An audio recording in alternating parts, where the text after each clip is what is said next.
समस्तीपुर इस बार बहुत मुश्किल होने जा रहा है एनडीए के लिए। पशुपति पारस ये बात जानते हैं, वो नहीं जाएंगे। समझ लीजिए कि नरेंद्र मोदी को इस से बाहर कीजिए और चिराग पासवान भाजपा से समझौता क्या बैठना नहीं चाहेंगे एक मंच पर, तो आप भूल जाइए। सीतामढ़ी सुपौल अब जदयू के खाते में नहीं रही। और चिराग भी चाहते थे कि सीता में हमको मिल जाए, चिराग भी इसी पॉइंट पे चाहते थे कि राम उनके पास तो सीता हमारे पास हो जाए। चिराग पासवान हाजीपुर से लड़ रहे हैं, जमुई सीट गठबंधन को दी जा चुकी है।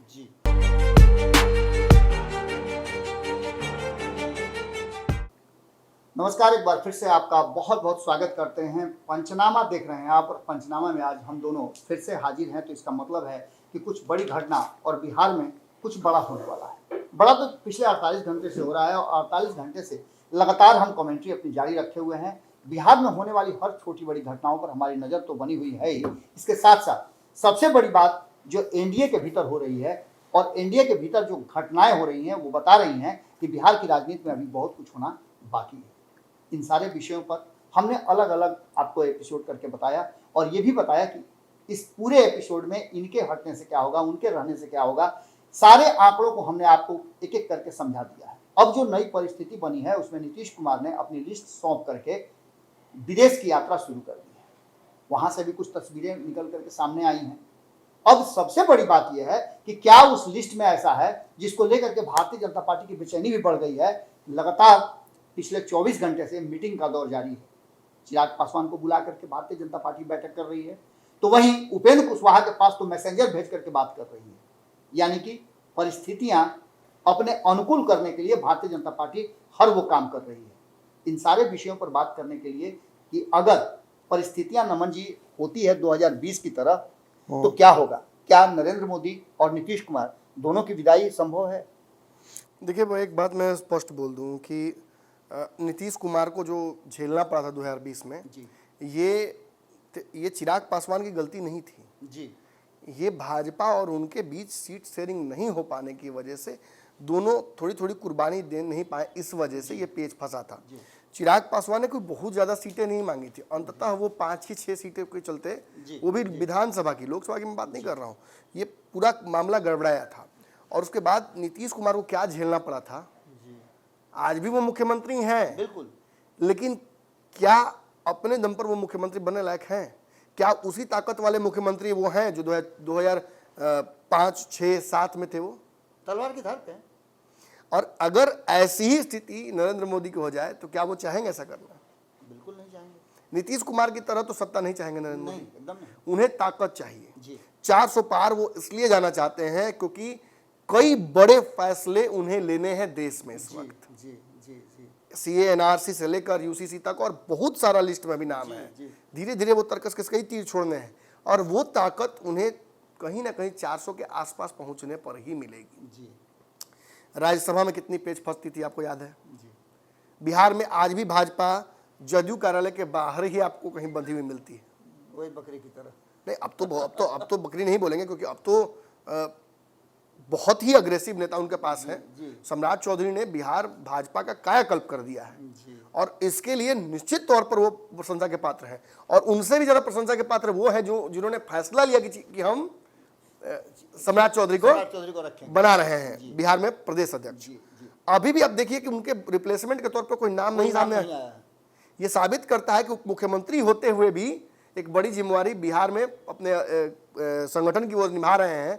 दैट मीन्स, और नरेंद्र मोदी उनके बिना कोई फैसला बिहार का नहीं कर रहे हैं। बिल्कुल, ये साबित कर रहा है कि वो बहुत मजबूत व्यक्तियों में से हैं जो पार्टी के लिए एक मतलब से पूरी तरह से कह सकते हैं कि पूरी भावना रखते हैं।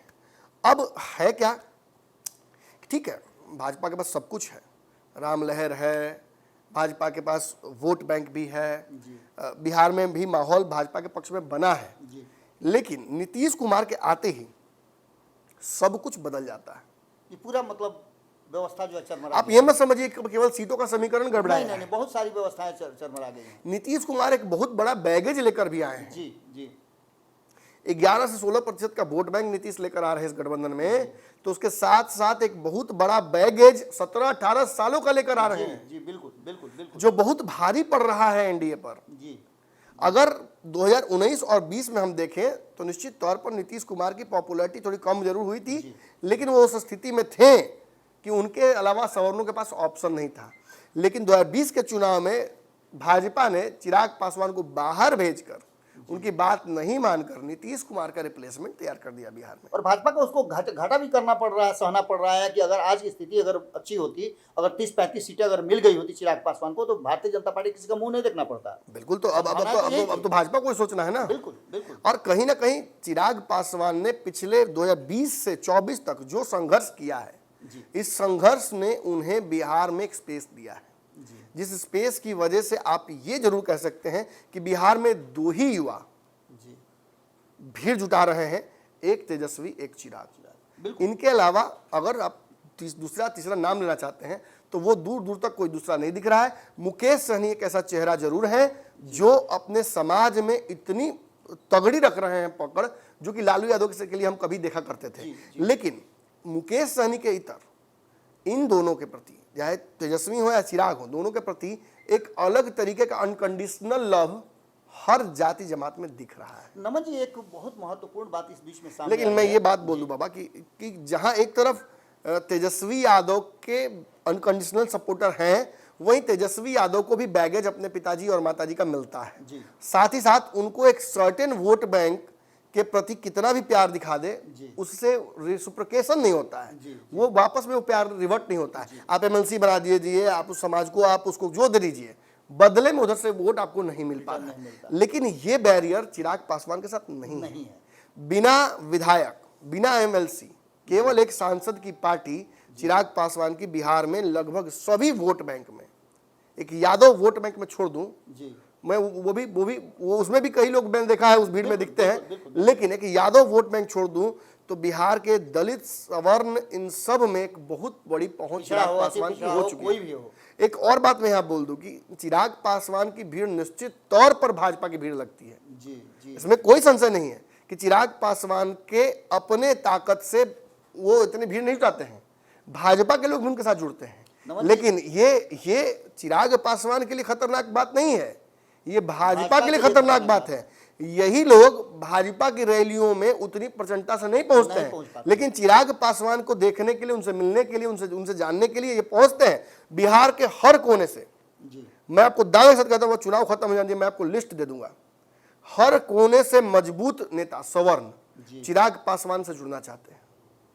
जो है साथ वो छोड़ना नहीं चाहते हैं, और जो बाहर बैठे हैं, अब और मैं खुल के बोल ही दूं, बिहार की 2 बड़ी पार्टियों में से बहुत सारे लोग चिराग पासवान की पार्टी में आना चाहते हैं, दरवाजा खटखटा रहे हैं। एनडीए में भी कई दल ऐसे हैं जिनके कई बड़े चेहरे आना चाहते हैं चिराग पासवान के साथ। आपको पता है ये मामला क्यों रोका गया है? ताकि सीट शेयरिंग के वक्त केसी त्यागी ये ना कह दे कि ये तो एक्ट ऑफ एनिमिटी है। बिल्कुल बिल्कुल बिल्कुल। चिराग पासवान कोई अनावश्यक विवाद नहीं चाहते हैं, राम काज करबे को आतुर। जो काम नरेंद्र मोदी का है, जो काम भाजपा का है, उस काम का कभी भी बाधक चिराग पासवान नहीं बन सकते। बिल्कुल नहीं बन सकते हैं, मैं साफ कह रहा हूं, नहीं बन सकते हैं तब तक जब तक कि वो भाजपा से उम्मीद लगाए बैठे हैं। जिस वक्त भाजपा उनको नाउम्मीद कर देगी, चिराग पासवान के पास एक बहुत बड़ा आसमान होगा स्वच्छंद उड़ने के लिए। निश्चित तौर पर उस आसमान में परछाई तो नहीं होगा भाजपा का, लेकिन एक खुला आसमान उड़ने के लिए जब मिल जाता है किसी परिंदे को, तब उसको आवश्यकता समझ में आती है कि मुझे तो किसी की परछाई की आवश्यकता है ही नहीं, मेरे पंख ही काफी हैं। और ऐसी स्थिति में चिराग पासवान को अगर इस बार भेज दिया जाएगा तो ये भाजपा के लिए बहुत डेडली हो जाएगा। क्यों डेडली होगा? कल भी मैंने पंचनामा में बहुत समझाने की कोशिश की थी कि एक बहुत बड़ा सवर्णों का वोट नीतीश कुमार के खिलाफ है।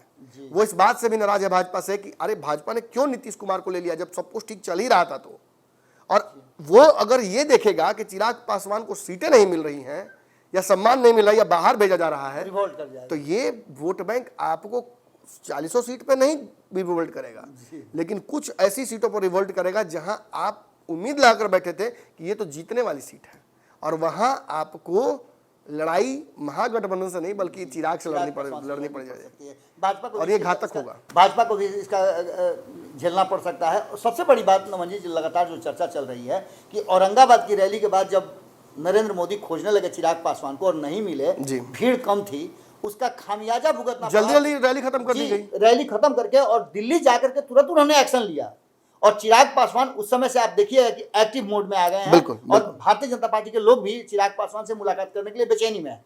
ये सारी बातें नमन जी इधर बीच में जो अपडेट हुआ है, आप तो दिल्ली से लगातार संपर्क में रहते हैं, जी। ये बताइए कि नीतीश कुमार के लिस्ट सौंपने के बाद आखिर भारतीय जनता पार्टी ने इतनी बेचैनी क्यों दिखाई चिराग पासवान और उपेंद्र कुशवाहा से मुलाकात की? देखिए, एक विडंबना ये है बाबा कि एनडीए की 17 सीटों पर 60 पर माफ कीजिएगा, एनडीए की 40 सीटों पर 60 प्रत्याशी हैं जी। 60 सीटें अगर बिहार में होती तो भी कम पड़ तो एनडीए का शायद सीट बंटवारा हो जाता जी। आराम से, और एक दिन में आराम से हो जाता। लेकिन दिक्कत क्या है कि भाजपा, देखिए सबकी साइकी में बता रहा हूँ, साइकोलॉजी, भाजपा ये सोच रही है कि अगर मैं ज्यादा सीटों पर नहीं लड़ूंगा तो ज्यादा सीटें मेरे पास नहीं होंगी सांसदों की, तो कोई मेरे साथ फिर वही खेल न करने लगे जो नीतीश कुमार बिहार में कर लेते हैं। वो केंद्र में कमजोर सरकार नहीं चाहते हैं, नीतीश की कोई गारंटी नहीं है। तो ये जान लीजिए कि अगर कोई आप इस भ्रम में है या बड़े विश्लेषक बन के ये कह रहे 17 सीट से कम ना हो नीतीश कुमार के, तो ये भ्रम अपना तोड़ दीजिए। मैं भी ये कहता था कि नीतीश कुमार इधर रहे या उधर, 16 सीटें उनकी कोई काट नहीं सकता है। लेकिन मैं उस स्थिति में कहता था जब नीतीश आएंगे और चिराग चले जाएंगे। जी। चिराग जाएंगे नहीं, ये उन्होंने उस दिन स्पष्ट कर दिया। चिराग भाजपा के सहयोगी हैं, वो इस गठबंधन का हिस्सा नहीं है, वो एनडीए का हिस्सा नहीं है बाबा चिराग पासवान। फिर जान लीजिए, मैं फिर समझा रहा हूँ, ये बात मैंने पहले भी समझाया है कई बार, लोग नहीं समझते हैं। मैंने यही समझाया था मांझी के बारे में, मैंने यही समझाया था भाजपा और वीआईपी के बारे में, लोग नहीं समझे थे पिछले चुनाव में। मैं फिर समझा रहा हूं कि Chirag Paswan is not a party of NDA but an ally to BJP. और वो भी खास तौर पर मैं बोल रहा हूं कि प्रधानमंत्री नरेंद्र मोदी के नेतृत्व वाले भाजपा के साथ, और किसी भाजपा के साथ नहीं। बहुत बड़ी बात है ये आपको जानकर चलना पड़ेगा, तभी आप समझा पाएंगे और विश्लेषण कर पाएंगे। आप समझ लीजिए कि नरेंद्र मोदी को कुछ से बाहर कीजिए और चिराग पासवान भाजपा के साथ समझौता क्या बैठना नहीं चाहेंगे एक मंच पर, बिल्कुल। ये जान लीजिए ये बात। ये एक्शन भी उसी समय शुरू हुआ जब चिराग पासवान ने उनकी मीटिंग से अपने आप को अलग रखा है। और ये इस बात का भी कहीं ना कहीं परिचायक है कि चिराग पासवान बिहार में नरेंद्र मोदी का काम ही करना चाहते हैं, डायरेक्ट रिप्रेजेंटेटिव बनकर, ना कि फ्रेंचाइज के तौर पर। नमन जी, एक और बहुत महत्वपूर्ण बात है कि लगातार हम चर्चा कर रहे थे सर्वे रिपोर्ट की, हमारे यहाँ भी सर्वे चल रहा है और भी कई सर्वे थे, उसके आधार पर हम लोगों ने जो बातें रखी थी कि नीतीश कुमार यदि 16 सीटों पर लड़ते हैं, हाइपोथेटिकल है, हो सकता है नहीं भी हो सकता है, हम लोग तो नहीं कह रहे हैं कि लड़ेंगे, लेकिन अगर 16 सीटों पे जो बड़े बड़े विश्लेषक कह रहे हैं कि लड़ेंगे, तो कितनी सीटों पे वो बुरी तरह से हार रहे हैं, क्योंकि सीतामढ़ी तो सीधा नजर आ रहा है, सुपौल सीधा नजर आ रहा है। आप भूल जाइए, सीतामढ़ी सुपौल अब जदयू के खाते में नहीं रही जी, ये सीटें ली जा चुकी हैं, जहानाबाद सीट ली जा चुकी है, वाल्मीकि नगर सीट ली जा चुकी है, ये हो चुका है। भाजपा के समक्ष जो 17 सीटों की लिस्ट दी गई है उसमें 17 का 17 डिमांडेड नहीं है जी, वो पूल है जी, कि इसमें से हमको चुन के दे दीजिए। नीतीश कुमार और संजय झा जी इस बात पर अग्रीड है कि जदयू के खिलाफ इनकम्बेंसी है, ठीक है, तो हमें वो सीट मिले जो हम, तो हमें वो सीट मिले जहां सर्टेन 100% विनेबिलिटी हमारी है, जो हम जीत रहे हैं। जो गड़बड़ सीटें हैं वो आप रखिए, तुमरी लटिया तुम ही रखो, तुम ही संभालो, और 10 सीट 12 सीट इसके बीच मामला बनता दिख रहा है। अगर 14 सीट भी मिल जाती है जदयू को, तो याद रखिएगा मेरी बात, जदयू वास्तविक तौर पर 10 सीट पर लड़ेगी। सीतामढ़ी सीट अगर जदयू के खाते में भी रहती है तो जो मुंह पिजा के बैठे हुए हैं उनकी जगह जो वर्तमान सांसद है उनका लॉटरी ज्यादा लगने के चांसेस है। एक और मान बात बता दूं, इसके अलावा वहां के जो सीतामढ़ी के विधायक है मिथिलेश, उनका भी नाम चल रहा है, वैश्य समाज से आते हैं, उनका भी नाम चल रहा है। तो इसी समाज को वहां से फील्ड करने की बात चल रही है, ना कि ब्राह्मण। अगर ब्राह्मण या वैश्य समाज से अलग प्रत्याशी को देना होगा तो एक ऑलरेडी प्रत्याशी इन वेटिंग वहां बैठे हुए हैं एनडीए की तरफ से, रामेश्वर महतो एमएलसी का सीट छोड़ के बैठे हुए हैं। खुद ही जाके बोल दिया मुख्यमंत्री जी को कि हमको एमएलसी नहीं बनना, हमको चुनाव लड़ना है। एमएलसी आप रख लीजिए, जिसको बनाना बना दीजिए, हमको चुनाव लड़ना है। अगर आपके हिसाब से सीट बनती है, चूंकि देखिए 2 लाख के आसपास 2.5 लाख के आसपास वोट है वहां पे कुशवाहा का, और वैश्य समाज का भी एक बहुत बड़ा वोट है वहां पर सीतामढ़ी में, तो ब्राह्मण तो कहीं आता ही नहीं है, सवर्णों का तो वहां कोई है ही नहीं माने इन्वॉल्वमेंट। ऐसे में ये दोनों समाज से जो चेहरे हैं वो प्रमुखता से वहां आ रहे हैं। और अगर पिछड़े समाज को आप प्राथमिकता देने की बात चल पिछड़ा हो वैसे हो, देखिए जो भी हो, ये समाज वहां रिप्रेजेंटेशन मांग भी रहा है काफी दिनों से। तो भाजपा भी, और भाजपा कैसे सीट छोड़ दे, जब अयोध्या नहीं छोड़ सकती है भाजपा तो सीताधाम कैसे छोड़ सकती है। तो ये आप समझिए, राजनाथ सिंह का बयान बहुत बड़ा था, और चिराग भी चाहते थे कि सीता हमको मिल जाए, चिराग भी इसी पॉइंट पे चाहते थे कि राम उनके पास तो सीता हमारे पास हो जाए। लेकिन ये हथियार अब जदयू नहीं रख पाएगी। इस बार रिपोर्ट भी बहुत बढ़िया नहीं है जदयू समाज। सर सीता का खोज भी हनुमान जी नहीं करके दिया था कि कहाँ तो ये तो एक बात रही बाबा। अब ऐसी कई सीटें हैं, तो जदयू मुझे 10 से 12 से ऊपर जाती नहीं दिख रही है। बड़े विश्लेषक ने जगह पर रखे, मैं गलत होऊंगा, मैं अगले दिन ही विश्लेषण करके उसमें माफी मांग लूंगा, कोई दिक्कत नहीं है। हाँ, अब रही बात बाकी दलों की, तो देखिए चिराग पासवान के तुरंत बाद मैंने दर्शकों को वादा भी किया था कि मैं स्पष्ट बता दूंगा कि जेपी नड्डा और चिराग पासवान में बात क्या हुई है। अब आ गया समय कि जो नहीं कहा जाता कि सूत्र रिवील कर देने का बात, तो दर्शकों के नाम पर मैं ये भी नहीं, हम तो चाहें ये भी रिस्क ले लेते हैं। हम चाहें कि सीट शेयरिंग तक इसको नहीं, मैं थोड़ा सा तो नहीं, मैंने वादा कर थोड़ा सा तो बताऊंगा ये बात। देखिए जेपी नड्डा और चिराग पासवान के जो बातचीत हुई है, उस आधार पर चिराग पासवान की 6 सीटों की मांग पर जेपी नड्डा ने यस कह दिया है। अब आप समझ लीजिए कि इसके बाद बचता क्या है। 6 सीट यानी 5+1 सीटों पर बात बन गई है। चिराग पासवान ने साइड में एक और सीट का नाम लिख के दे दिया, इसके बावजूद कि एक और सीट है, इस पर भी कंसीडर कर लीजिए। मैं चाहता हूं कि ये सीट हमारे पास रहे, हम जीत जाएंगे ये सीट। और सबसे बड़ी बात, यहाँ जो एक भ्रम फैला हुआ है, 2 बड़ा भ्रम फैला हुआ है, वो मैं क्लियर कर देना चाहता हूं। चिराग पासवान हाजीपुर से लड़ रहे हैं, जमुई सीट गठबंधन को दी जा चुकी है। चिराग पासवान ने जमुई सीट छोड़कर दे दिया है कि आप लड़िए जमुई सीट पे, मुझे कोई दिक्कत नहीं है, मैं अपने पिता की सीट पर वापस जा रहा हूं। जमुई की जनता के प्रति निश्चित तौर पर चिराग पासवान के मन में स्नेह है, वो जानते हैं कि जमुई की सीट ने उन्हें कितना प्यार दिया है जनता ने, और इसी वजह से इमोशनल जो हो गए थे जब वो आखिरी बार वहां से आ रहे थे। चाचा क्या होगा? चाचा तो गियो, देखिए चाचा गियो मतलब इसका मतलब नहीं कि चाचा राज्यसभा गियो। देखिए राज्यसभा बहुत बड़ा डिमांड है, और एक बात जान लीजिए कि चिराग पासवान की माताजी और चाचा, इन्हीं के बीच में राज्यसभा की सीट को लेकर माने एक पेच फंस रहा है। हाँ, और मोदी जी ने चूंकि प्रॉमिस कर दिया था चिराग पासवान को कि आपकी माताजी को राज्यसभा हम भेजेंगे, तो ये भी एक वादा तेरा वादा, वादे पे तेरे मारा गया बंदा में सीधा साधा, तो ये भी एक पेच है यहाँ पर। अब मोदी जी के लिए भी वादा निभाना बड़ा मुश्किल हो गया। राम जी ने एक वादा किया था हनुमान जी को, याद है आपको? तो मैं कहानी बता दूंगा, बड़ी जरूर। राम जी ने वादा किया था कि मैं जहां रहूंगा ना हनुमान, तुम मेरे साथ रहोगे। ये बड़ा मुश्किल हो जाता है। देखिए खास तौर पे अगर कोई व्यक्ति गृहस्थ जीवन में हो तो वो हर जगह किसी को साथ नहीं रख सकता है।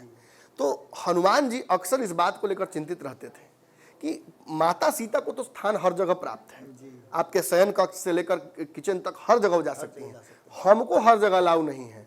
लेकिन हम आपके साथ इतना स्नेहवश हैं कि हम चाहते हैं कि हम हर जगह आपके साथ रहें, क्योंकि मेरे हृदय में तो आप है, चीर के दिखा दिया उन्होंने।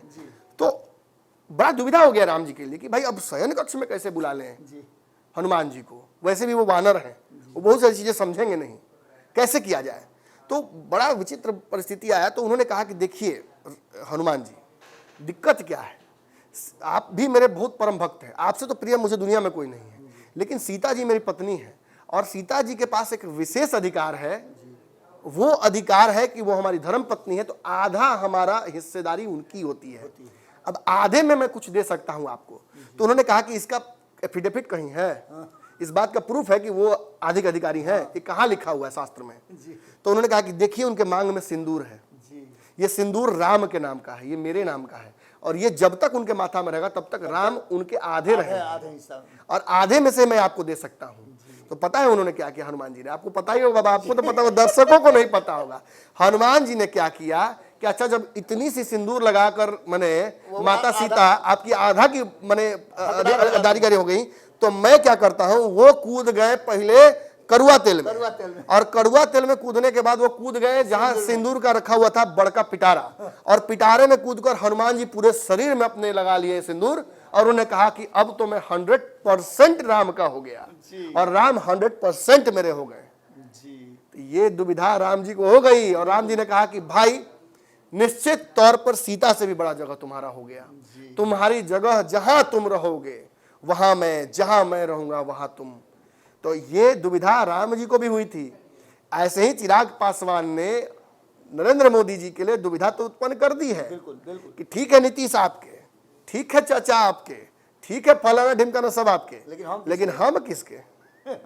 हम तो 100% आपके और आप 100% मेरे। और यही कहीं ना कहीं बात है कि वो जो एक विशेष परिस्थितियों में पशुपति पारस को एडजस्ट करने की बात चल रही थी, तो वो पशुपति पारस की अंडरस्टैंडिंग अब बिल्कुल डिफरेंट हो गई है और पुराने वाले बात पर आ गई है। देखिए, पशुपति पारस को 2 सीट देने की कोशिश की गई।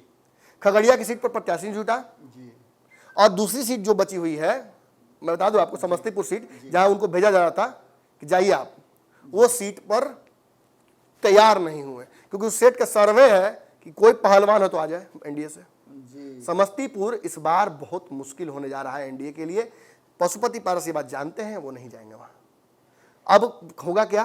देखिए, पशुपति पारस को राज्यसभा से लेकर राज्यपाल, राज्यपाल से लेकर कमेटी, कहीं भी एडजस्ट किया जा सकता है। बंगला उनको बस चाहिए, उस बंगले की ही लड़ाई सारी है बाबा, जान लीजिए। आप स्पष्ट में बोल रहा हूं आपसे। और 2025 में बेटा, वो तो बात की बात है, वो तो नरेंद्र मोदी का फिर वादा एक है।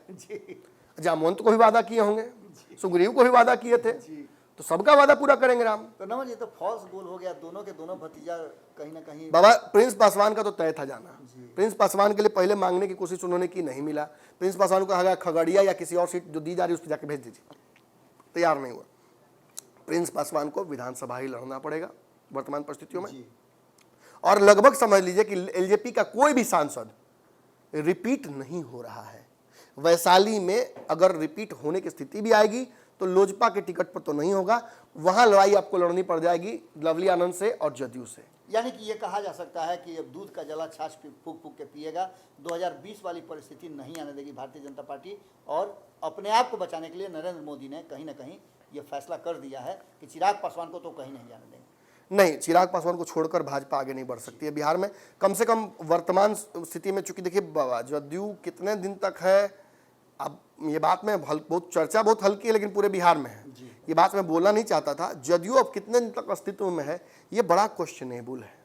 जदयू के लोग इधर उधर रास्ता खोज रहे हैं।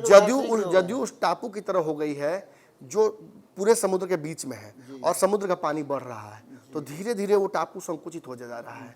तो एक एक करके कूदना पड़ेगा ना पानी में लोगों को। एक जगह तो एक आदमी की जगह पर 10 आदमी खड़ा नहीं हो सकता है।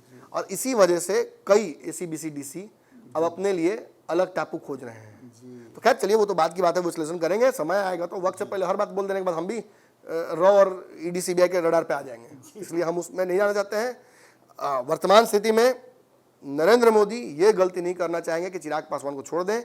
आगे चल के नीतीश कुमार के बाद एक बहुत बड़ा स्पेस बिहार के राजनीति में बनेगा, तब जो उस लायक होगा वो स्पेस को ले सकता है। इसीलिए चिराग और तेजस्वी दोनों नीतीश के प्रति थोड़े सॉफ्ट हो गए हैं, डायरेक्ट अब हमला करने से दोनों अवॉइड कर रहे हैं।